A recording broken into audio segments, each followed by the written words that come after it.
Vamos abrir a palavra do Senhor em Mateus capítulo 6.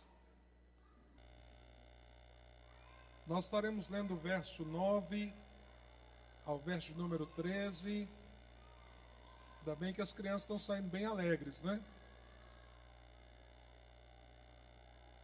Aquilo que nós conhecemos como oração do Pai Nosso, que por sinal é o texto base para o tema deste ano. Eu quero, na verdade, trazer uma introdução a esse assunto, bem objetiva, na verdade, talvez levantando mais perguntas do que dando respostas, porque eu creio que durante todo esse ano nós vamos tentar aprofundar bastante a nossa percepção do que é o reino de Deus, o que ele significa, como ele nos envolve, qual é a realidade do mundo em torno da perspectiva do reino. Creio que será um ano de muito amadurecimento espiritual para a igreja, à medida que a gente consiga mergulhar com profundidade nessa questão. Nós louvamos também a Deus pela vida daqueles que estão online conosco, espalhados por tantos lugares e que estão compartilhando hoje do lançamento dessa visão. Mateus capítulo 6, 9 a 13, a Escritura diz: Vocês orem assim: Pai nosso que está nos céus, santificado seja o teu nome. Venha o teu reino, seja feita a tua vontade, assim na terra como no céu. Dá-nos hoje o nosso pão de cada dia. Perdoa as nossas dívidas, assim como perdoamos aos nossos devedores.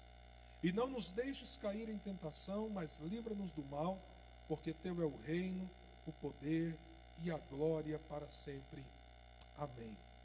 Vamos orar mais uma vez? Senhor, não é invenção da Igreja Luz ou um apelo de marketing elaborado por alguém, ou fruto, ó Deus, da criatividade e imaginação de qualquer pessoa, do qual nós tiramos esse chamamento de orarmos e clamarmos para que o teu reino venha. Foi o Senhor Jesus que nos ensinou.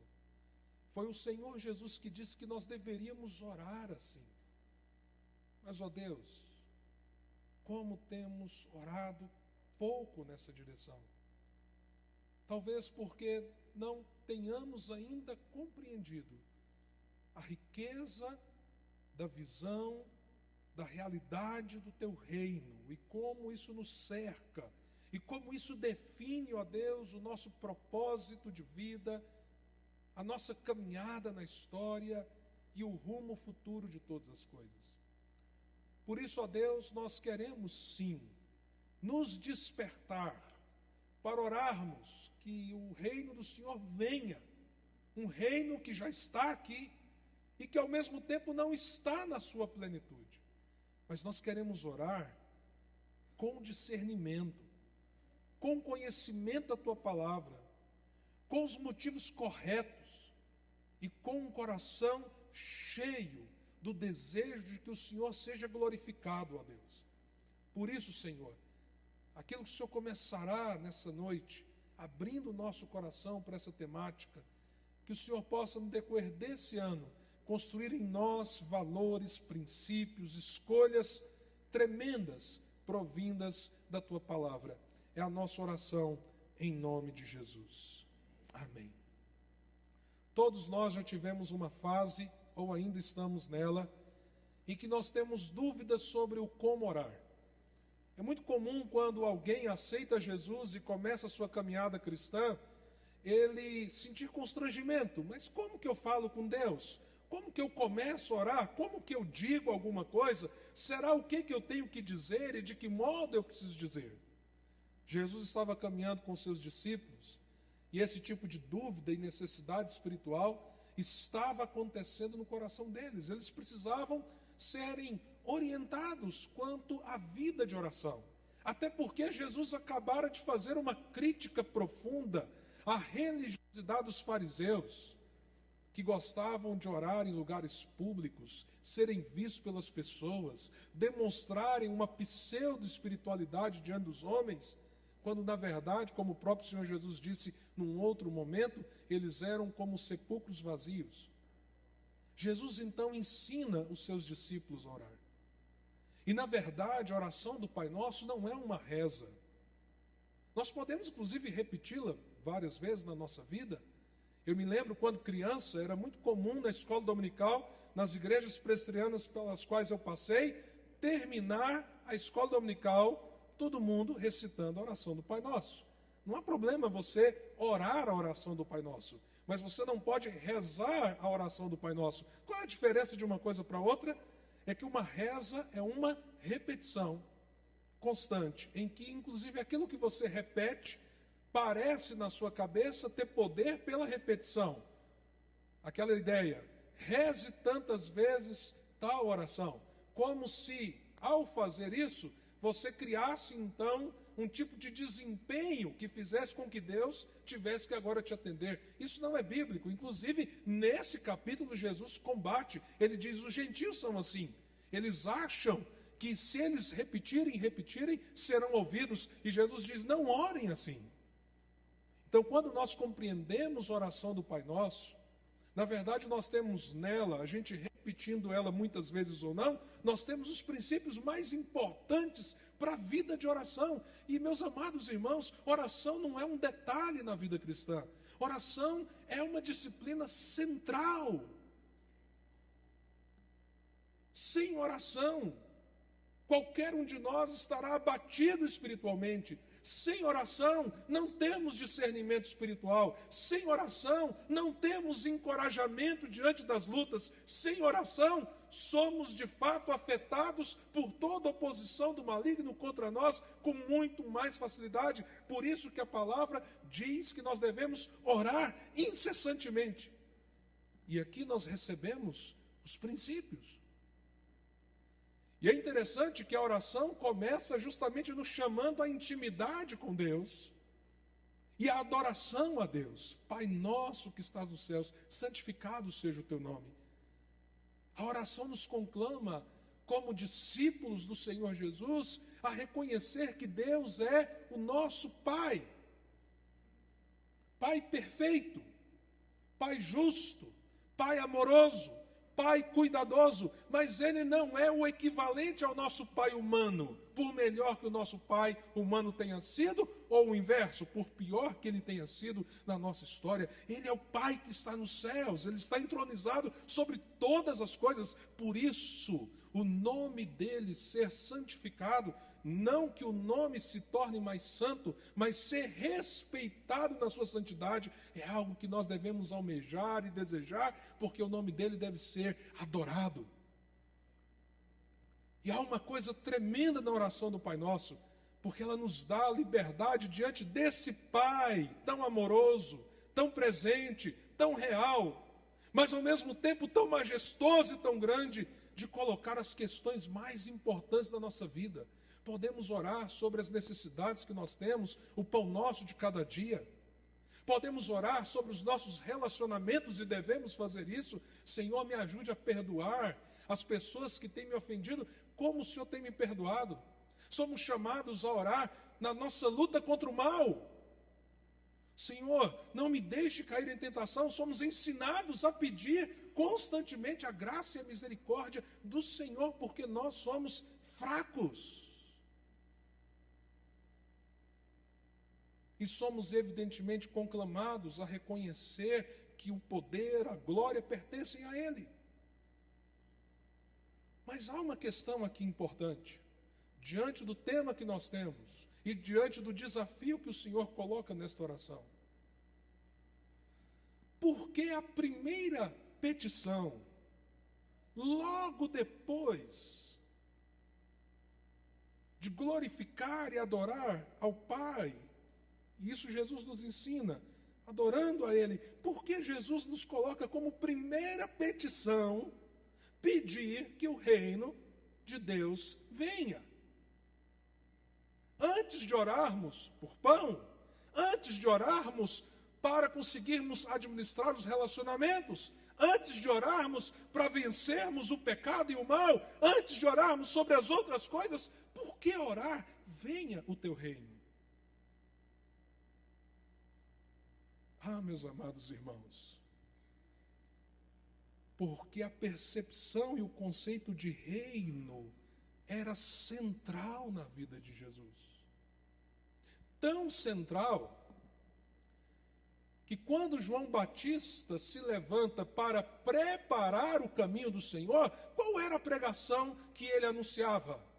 Arrependam-se, o reino de Deus está chegando. Arrependam-se, o reino de Deus está chegando. E ele está ecoando o quê? Uma mensagem que já era dita e dita e dita tantas vezes no Velho Testamento. Quando ele prega, arrependam-se porque o reino está chegando, diz a Bíblia, ele está preparando o quê? O caminho do Senhor. E o Senhor chega. E lemos nos evangelhos que quando João foi preso por Herodes, Jesus sai a pregar. E qual é a mensagem de Jesus? Arrependam-se. E aí ele não prega, o reino está chegando. Ele prega, o reino está próximo de vocês. É o centro da mensagem de Jesus. O reino era o centro da sua pregação. Em Mateus 9, ele lamenta pelas multidões. Mateus 10, ele separa os seus discípulos. E o que ele diz lá em Mateus 10 para os seus discípulos? Vocês deverão sair a pregar. O reino de Deus é chegado a vocês. Ou seja, Jesus nos ensina a orar, venha o teu reino, porque o reino deve estar em primeiríssimo lugar. Busque em primeiro lugar o seu reino, a sua justiça. E o que acontece com as outras coisas? Elas serão acrescentadas. Em outras palavras, seja no meu dia a dia, seja na minha leitura da Bíblia, seja nos meus relacionamentos em casa, com as pessoas e assim por diante, seja em torno do meu dinheiro, seja em torno do meu tempo, o reino deveria ter primazia. Ele não deve ser apenas o centro da pregação, ele não deve ser apenas o centro daquilo que compreendemos em Jesus, ele precisa ser o centro da nossa própria vida.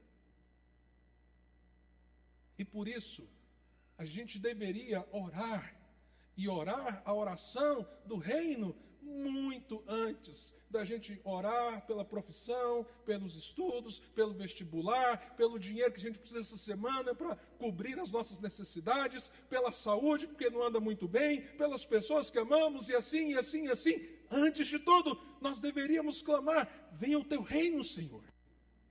Venha o teu reino, Senhor. Mas se isso é tão elementar, tão fundamental, tão crítico na vida do cristão, por que não temos orado assim? Das suas últimas 10, 20 orações, quantas delas, antes de você se preocupar em pedir qualquer coisa, clamar por qualquer coisa, no seu coração e na sua oração estava o clamor para que o reino de Deus se evidenciasse? Isso me traz uma dúvida. Talvez eu não tenha uma resposta plena. Por que as nossas orações e, consequentemente, as nossas vidas estão esvaziadas da busca pelo reino de Deus sobre a terra? Por que conseguimos clamar por tantas coisas, mas não temos observado com a profundidade necessária a ordem de Jesus, o princípio de Jesus, de antes de pensarmos em qualquer outra coisa, orarmos pelo reino? Devem existir várias respostas. Mas eu imagino que duas coisas têm nos atrapalhado bastante, entre outras. A primeira é a falta de entendimento bíblico. Esse é um assunto profundo.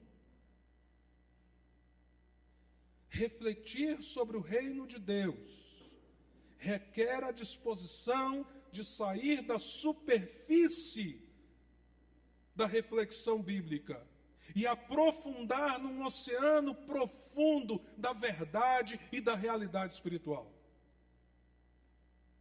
Pensar no reino constrói uma nova cosmovisão de vida. Pensar no reino reconstrói propósitos pessoais. Pensar no reino faz com que nós vejamos o mundo, a sociedade, o próprio Deus, a obra de Cristo e a igreja de uma outra maneira. Não tem como não pensar no reino de Deus e a igreja, por exemplo, ter que se remexer em torno da percepção da sua missão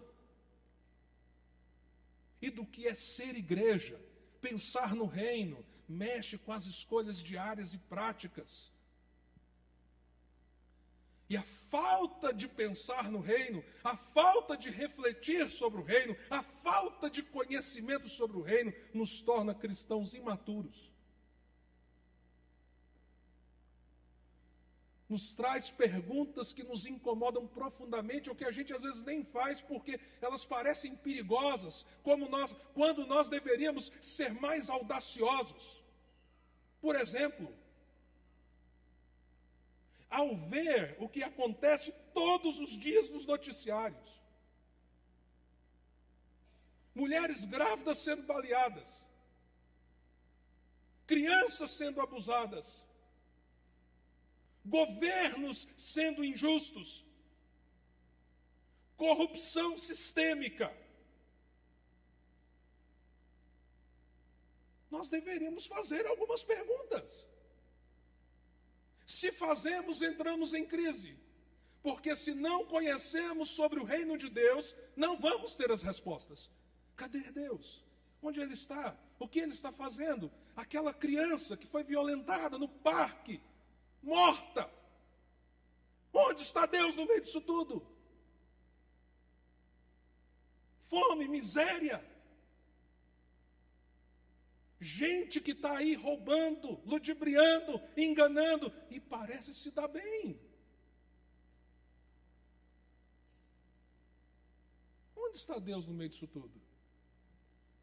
Você quer entender como Deus lida com essas coisas? Você precisa ir para a Escritura e conhecer a respeito do reino dele. Nós não sabemos as respostas, não é porque nós não as temos. Nós as temos. Elas estão, aqui. Nós não temos as respostas porque nos falta conhecimento. E às vezes nem perguntamos. Porque quem sou eu para questionar? Vai que eu estou blasfemando contra Deus. Em olhar para tudo isso que está aí. E tentar saber, e o Senhor Deus, onde o Senhor está? Então não oramos, venha o teu reino, porque talvez não sabemos nem que reino é esse, a que ele se refere, como ele se conecta conosco, o que ele tem a ver com a morte de Jesus. Não oramos, venha o teu reino, porque não entendemos que há um reino de trevas, que inclusive nós éramos parte dele, porque a Escritura diz que Ele nos transportou do reino das trevas para o reino do Filho do seu amor. E apesar de ter saído de lá, não entendemos nem lá o reino das trevas e nem o reino de luz. E por isso não oramos então. Não clamamos. Não suplicamos. Consequentemente, não nos engajamos.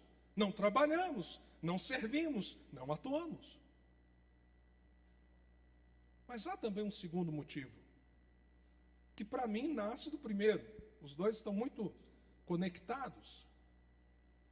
É uma coisa chamada egoísmo.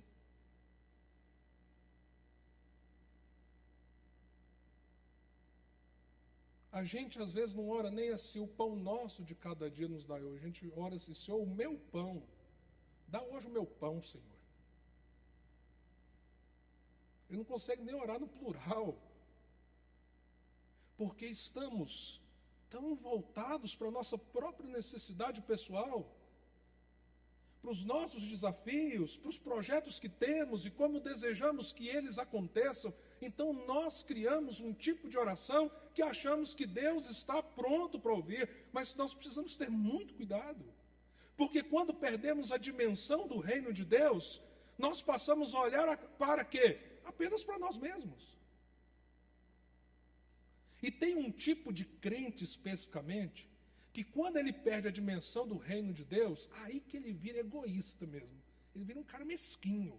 Chama-se calvinista. Pastor Jean, o senhor é calvinista? Sou.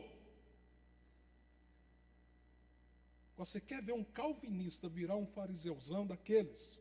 Ficar o dia inteirinho na internet, fazendo crítica aos outros crentes, às outras igrejas, falando mal dos outros? Refutando não sei o quê? Vai lá, inventa ainda um nome doido, não consegue nem pôr a cara, a tapa. Não, eu sou o João. Não, ele não põe João, não. Está cheio aí, ó. Ele põe assim, calvinos modernos. E ó, heresia, heresia, heresia, heresia. E o pior é que uma boa turma que está fazendo isso é gente nova. O cara tem 20 anos, 22 anos, gastando a vida dele, falando mal de gente na internet e achando que está fazendo uma grande coisa. Por quê? Porque ele não tem percepção do reino. Porque ele fez uma leitura muito equivocada, que é mais ou menos a seguinte: Deus escolheu antes da fundação do mundo. Ele me ama. No fundo ele pensa assim: eu não sei o que eu tinha de especial, mas ele me escolheu. E não escolheu você, não escolheu você, não escolheu você, não escolheu você, mas me escolheu. Estou indo para o céu. A visão dele de reino de Deus é o céu. Ele acha até que vai ser uma alma penada, que o céu é um lugar em que os espíritos ficam flutuando a eternidade. Porque ele não tem visão de reino. Que inclusive Deus estará restaurando, fazendo um novo céu e nova terra. Ele nem pensa nisso. Porque para ele essa terra tem que queimar.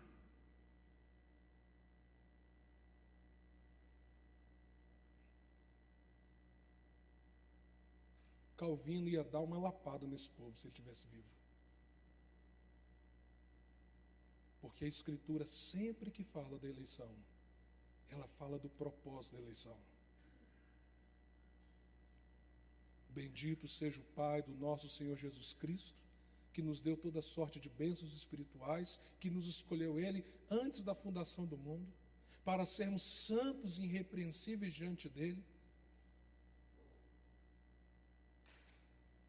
e para manifestarmos a fragrância da sua graça. Ora, irmãos, o que a Bíblia está dizendo? Sim, Deus escolheu gente antes da fundação do mundo. Para quê? Para ser um reino de sacerdotes, para serem servos num mundo caído e perdido. Não, pastor, não é bem assim não.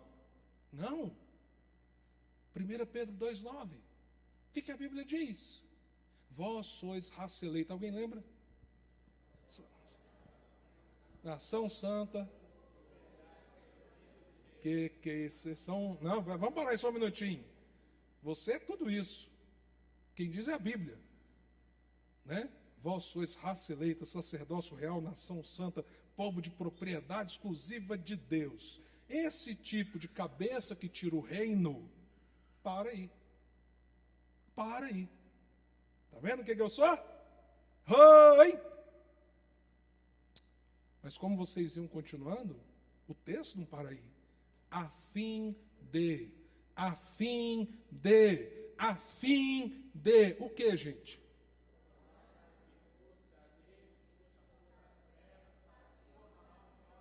Oh, glória a Deus, a turma jovem aqui está sabendo, pessoal, amém? Para proclamar as virtudes, Mas pastor, como é que a gente proclama as virtudes? Em tudo que fazemos no reino, e assim brilha a vossa luz diante dos homens, eles vejam as boas obras de vocês e glorifiquem o Pai de vocês que está nos céus. Então veja só, meus amados irmãos, quando nós tiramos a perspectiva do reino, perdemos a centralidade do reino, até a nossa boa teologia se volta contra nós e nos torna egoístas, presunçosos, orgulhosos e sem visão do nosso próprio chamado. Eu espero que você tenha entendido. Eu não estou aqui falando mal do calvinismo, eu sou calvinista. Eu estou falando como que esvaziar o reino, até com boa teologia, você se torna egocêntrico, você se torna pertinente, você se torna uma pessoa cujo coração não está onde Deus quer. E você então luta com o seu egoísmo sem saber que está lutando, se rende ao seu coração sem saber que está se rendendo e age de um modo completamente contrário àquilo que Jesus quer de nós quando Ele nos ensina a orar: venha o teu reino. Então o que nós precisamos fazer? Do que precisamos então? Nós precisamos começar a orar: venha o teu reino, a começar de nós mesmos. Senhor, venha com o teu reino sobre mim. Eu sei que eu já pertenço ao Senhor, eu sei que eu já sou do Senhor, mas talvez eu não tenha tido a percepção do que é o reino do Senhor, da glória do reino do Senhor, do tamanho da majestade do reino do Senhor, das implicações do reino do Senhor para mim, para minha casa, para minha família, para o meu trabalho. Senhor, traz o teu reino para o meu coração, traz o teu reino para a minha compreensão, abre os meus olhos, para que eu possa clamar pelo mundo: venha o teu reino, Senhor, sobre todas as coisas, para que eu possa interceder e agir como parte desse reino na sociedade onde eu estou inserido. Além de orar, pensando primeiro em nós mesmos, nós também precisamos buscar o que a Escritura diz. Precisamos ter a coragem de fazer perguntas que são feitas a nós, mas de buscar a resposta na Escritura. Ela é a regra de fé e prática do cristão, irmãos. É ela que nos responde. Então temos que ser capazes de ir além. Como eu disse, de sair da superfície das coisas e aprofundar nos mistérios revelados de Deus em Cristo Jesus.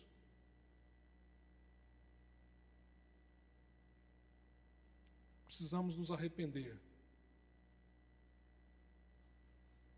Arrepender de querer viver para nós mesmos.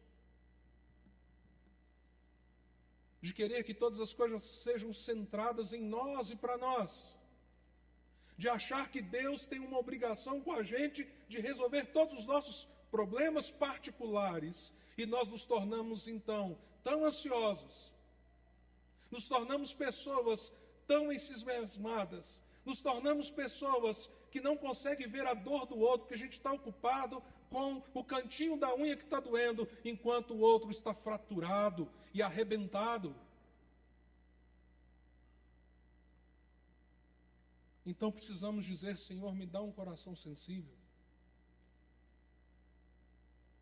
Me dá um coração sensível para que eu seja uma bênção nesse mundo, enquanto eu viver aqui. Isso muda muito as coisas, irmãos. Na verdade,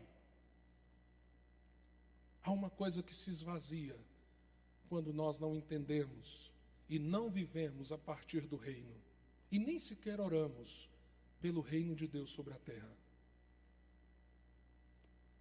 A gente tem a maior fonte de esperança, mas a gente vive e vive e vive desesperançado. Sabe por quê? Porque se tem uma doutrina que pode fazer você levantar todo dia encorajado e pronto para a luta, e para viver para a glória de Deus o seu dia, é a doutrina do reino de Deus, porque ela também te mostra para onde tudo está convergindo, para onde tudo está indo, para onde tudo está caminhando, para onde tudo terá o seu fim e terá o seu recomeço, e o que isso significa na pessoa de Cristo. Então, quando nós não conhecemos a doutrina do reino,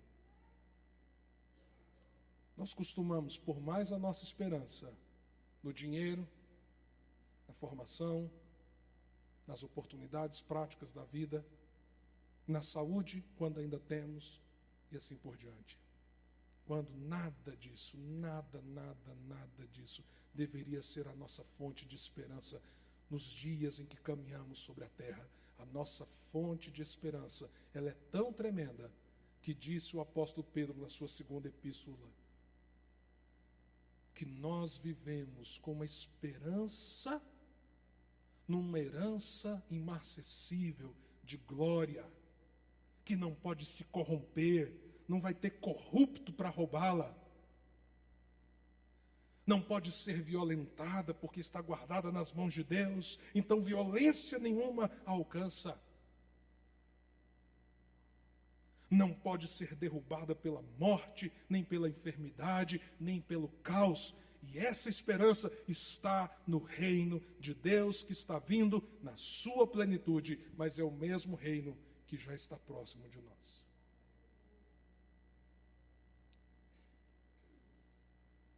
Então, nessa noite, eu conclamo essa igreja. Façamos desse ano um ano de amadurecimento, de conhecimento da palavra de Deus, de aprofundamento da nossa fé.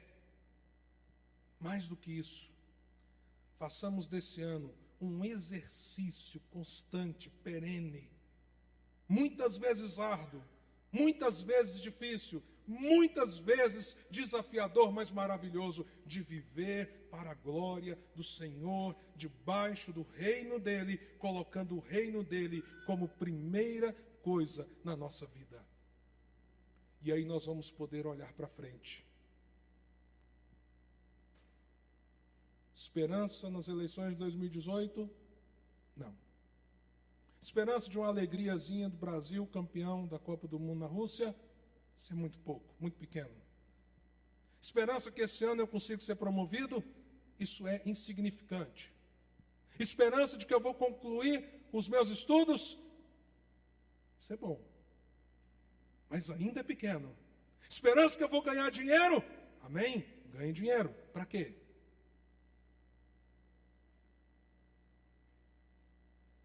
Esperança que o Senhor, o Rei do Reino, que já veio sobre esse mundo como servo, venha com resplendor e glória para fazer nova todas as coisas. Então eu vi novo céu e nova terra, as coisas antigas já passaram e tudo se fez novo. Não haverá choro, nem dor, nem pranto, porque todas as coisas se fizeram novas. É para lá que está o nosso olhar, mas o que está lá na frente já começou, porque o reino está entre nós. Louvado seja o teu nome, Senhor, o teu reino está entre nós, mas, Senhor, que ele venha com toda a sua plenitude sobre todas as coisas. Curve a sua cabeça e vamos colocar nossa vida diante do Senhor. Esse é um momento de oração diante desse chamamento.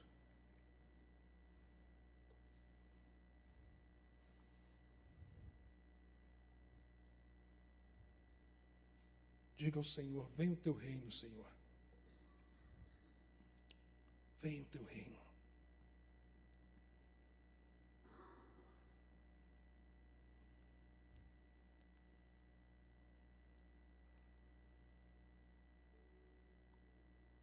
Que o Espírito Santo fale ao seu coração enquanto nós estamos orando.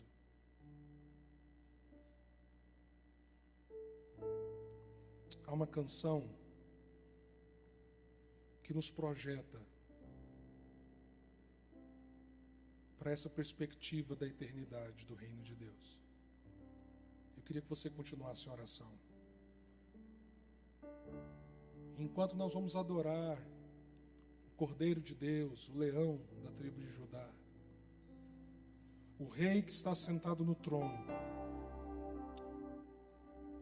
em nome de Jesus, clame ao Senhor, venha o teu reino, a começar pelo meu coração, Senhor, pela minha mente, pela minha vida, pela minha casa.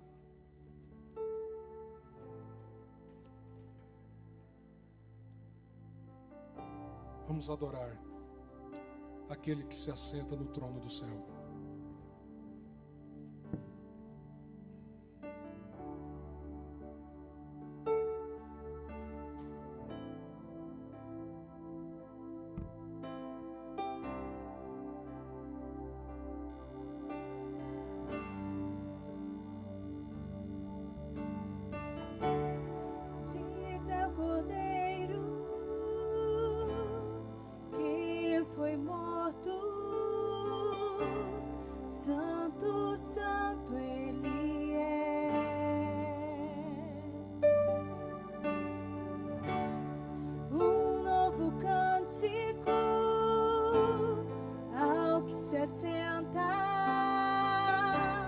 Sobre o trono do céu,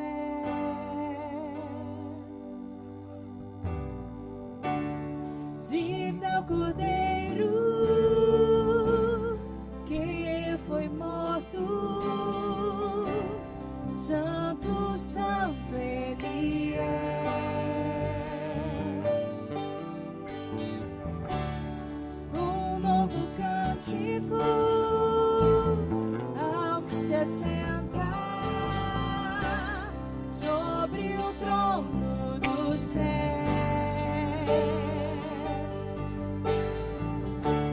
Santo, santo, santo, Deus Todo-Poderoso, que era e há de vir. Com a criação eu canto louvores ao Rei dos Reis. És tudo para mim e eu te adorarei.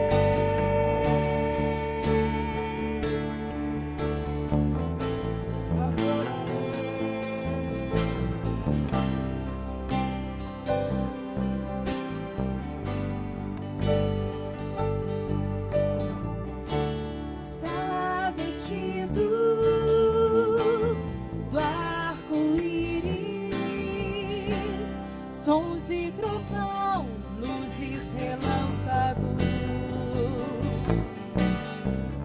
louvores, honra e glória, força e poder para sempre, ao único Rei eternamente.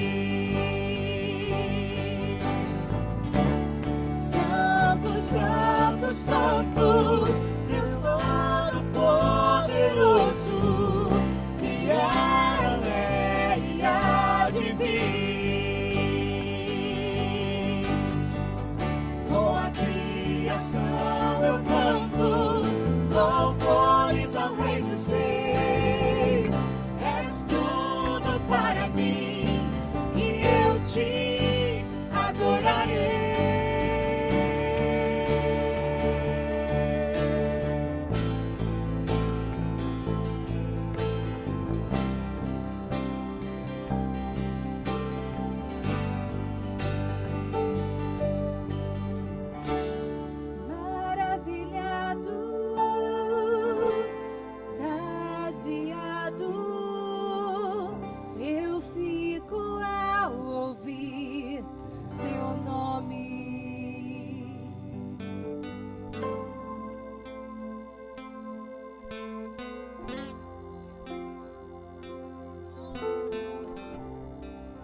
ficar em pé.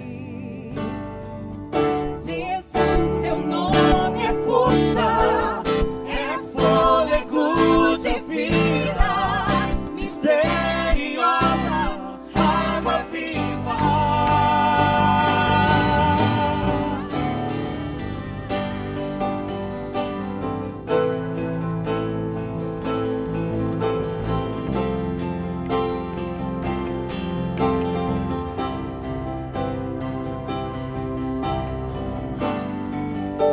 Santo, Santo, Santo, Santo, Deus Todo-Poderoso, que era e é e há de vir. Com a criação eu canto louvores ao Rei dos Reis. És tudo para mim e eu te adorarei. Santo, Santo, Deus Todo-Poderoso, que era e é e há de vir.